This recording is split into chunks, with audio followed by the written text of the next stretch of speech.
Badan Meteorologi, Klimatologi, dan Geofisika (BMKG) kembali mengingatkan masyarakat, khususnya di Provinsi Sumatera Barat, untuk selalu menyiapkan langkah mitigasi dan mewaspadai ancaman sesar Sumatera.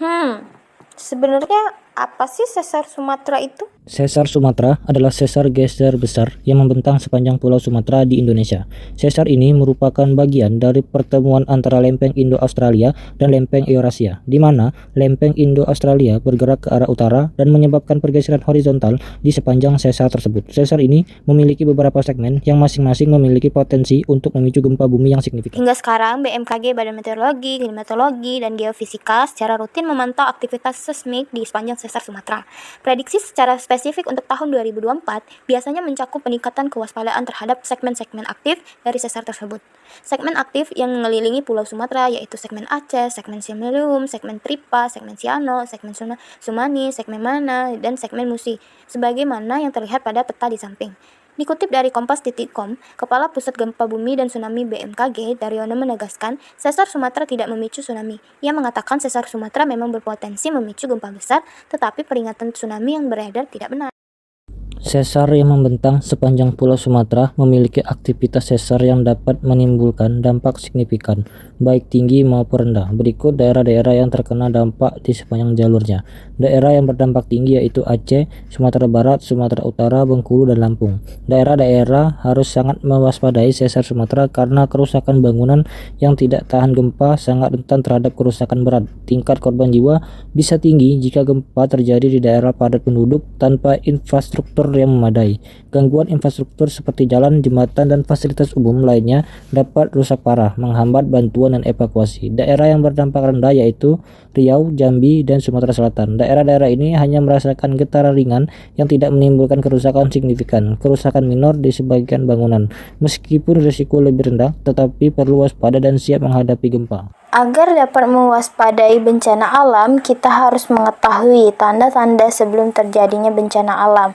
Berikut ini tanda-tanda yang ada di sekitar sebelum terjadinya gempa bumi.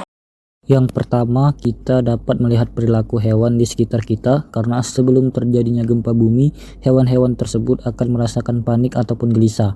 Yang kedua, kita dapat lihat ke arah langit apakah ada awan yang berbentuk seperti tornado atau batang pohon, karena jika terdapat awan seperti itu, kemungkinan tanda akan terjadinya gempa. Yang ketiga, gangguan dari gelombang elektromagnetis yang menyebabkan siaran televisi kita terganggu. Yang keempat, gangguan kelistrikan seperti lampu menjadi redup atau bahkan lampu menjadi kedap-kedip. Dan yang terakhir adalah surutnya air tanah yang tidak biasanya, di mana kita bisa mengamatinya di sekitar sungai.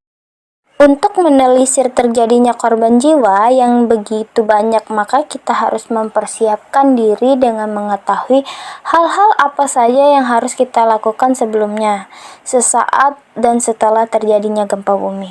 Yang pertama, sebelumnya terjadinya gempa bumi, kita dapat melakukan persiapan seperti menyimpan berkas-berkas berharga di dalam sebuah tempat yang tahan benturan dan air. Lalu melakukan latihan penyelamatan diri seperti merunduk, berlindungan terhadap kepala, berpegangan, ataupun dengan bersembunyi di bawah meja.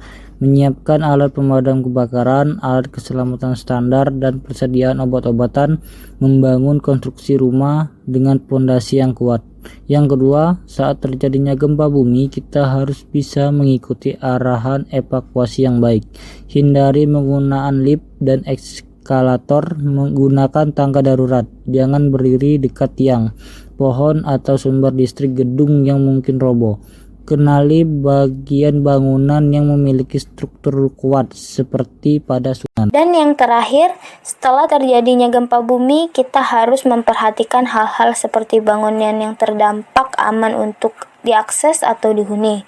Apabila ingin mendirikan tenda keluarga di sekitar rumah, hindari potensi tertimpa bangunan. Pastikan informasi dari sumber resmi dari BNPB, BMKG, atau BPBD. Jangan terpancing isu hoaks maupun meneruskan ke orang lain.